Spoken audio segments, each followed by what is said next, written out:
ఈరోజు సాయంత్రం ఆ గ్రామీణ బ్యాంకు ఉద్యోగుల ఒక చిన్న రౌండ్ టేబుల్ సమావేశానికి నేను హాజరయ్యాను. సాహితీ శ్రమం తరఫున హాజరయ్యాను.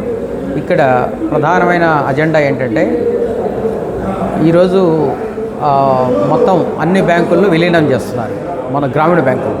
ఆ గ్రామీణ బ్యాంకులకు హెడ్ క్వార్టర్స్ కేంద్ర కార్యాలయాన్ని ఎక్కడ పెట్టాలి అన్నప్పుడు ఆ ప్రభుత్వం నుంచి ముఖ్యంగా బ్యాంకు పై అధికారుల నుంచి వచ్చిన విధి విధానాలు ఏంటంటే ఏ బ్యాంకు అయితే ఎక్కువగా బిజినెస్ చేస్తుందో ఆ బ్యాంకులో మిగతాటివన్నీ విలీనం అవుతుంది. దాని హెడ్ క్వార్టర్స్ కూడా ఇక్కడే ఎక్కడ పెట్టాలి అంటే అక్కడ ఆ ప్రాంతంలోనే పెట్టమని చెప్పారు. ఇప్పుడు ఆ రకంగా చూస్తే రాయలసీమ గ్రామీణ బ్యాంకు అత్యధికంగా బ్యాంకు ఉత్పత్తి చేసింది. ఆ మిగతా బ్యాంకులన్నీ రాష్ట్రంలో ఇతర బ్యాంకులన్నింటినీ కూడా దీంతో విలీనం అవుతున్నాయి. ఆ రకంగా చూస్తే ఇక్కడే ఉంచాలి, కడపలోనే దాని ఆ కేంద్ర కార్యాలయాన్ని పెట్టాలి. ఎందుకంటే ముందు నుంచి రాయలసీమకు కేంద్ర కార్యాలయం కడపలో ఉంది కాబట్టి. కానీ ఇప్పుడు మూడో అంశం ఏదైతే ఉంది అంటే ఆ రాష్ట్ర రాజధాని ఎక్కడ ఉంటుందో అక్కడ పెట్టచ్చు అని కూడా ఒక ప్రతిపాదన ఉంది. అందువల్ల ఈ ప్రభుత్వం, రాష్ట్ర ప్రభుత్వం ఏం చేస్తుందంటే ఇక్కడ ఉన్నటువంటి కడపలో ఉన్నటువంటి కేంద్ర కార్యాలయాన్ని తీసుకెళ్ళి అమరావతిలో పెట్టాలని నిర్ణయిస్తోంది. ఇది సరైంది కాదు అని ఈ రౌండ్ టేబుల్లో వచ్చినటువంటి అన్ని ప్రజా సంఘాలు ముక్తకంఠంతో ఏకీభవించాయి. కాబట్టి దీని పట్ల ప్రజల్లో చైతన్యం తీసుకురావాలి. అలాగే ప్రజలకు, గ్రామీణ ప్రాంతాలకు, ముఖ్యంగా వెనుకబడిన ప్రాంతమైనటువంటి రాయలసీమలో ఇటువంటి కేంద్ర కార్యాలయం ఉండడం సమంజసం. అలాగే దాని యొక్క బిజినెస్ అంటే బ్యాంకు కార్యకలాపాల బిజినెస్ కూడా అత్యధికంగా ఉంది కాబట్టి ఇంకా విస్తరణకు కూడా ఇక్కడ అవకాశం ఉంది. అందువల్ల కేంద్ర కార్యాలయాన్ని ఇక్కడే ఉంచడం అనేటువంటిది చాలా సమంజసం. అలాగే ఇక్కడ రాయలసీమలో నుంచి చాలా కార్యాలయాలను ఇప్పటికే అమరావతికి తరలింపు మొదలైంది. ఈ తరలించడం ఒకచోటనే కేంద్రీకరించి అభివృద్ధి చేయడం కూడా సమంజసం కాదు. దాన్ని వివిధ ప్రాంతాల్లో, ఇప్పుడు ఉదాహరణ కేరళ తీసుకుంటే అన్ని జిల్లాలు బాగా అభివృద్ధి చెందాయి. కారణం ఎందుకంటే అక్కడ అన్ని ప్రాంతాల్లో విస్తరణ జరిగింది, కార్యాలయాలన్నీ ఉన్నాయి.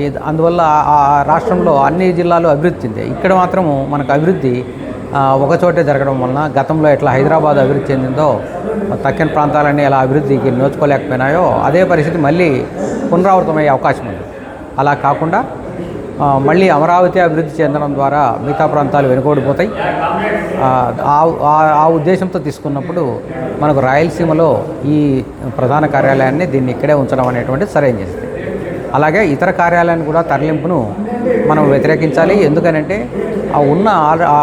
ముందున్న ఆల్రెడీ ప్రభుత్వం నిర్ణయించిన కార్యాలయాన్ని మళ్ళీ తిరిగి పంపించడం, అమరావతికి తీసుకోవడం సమంజసం కాదు. ఇప్పటికే స్కిల్ డెవలప్మెంట్ సెంటర్ను పంపించారు, అలాగే నేషనల్ లా కాలేజీని పంపించారు.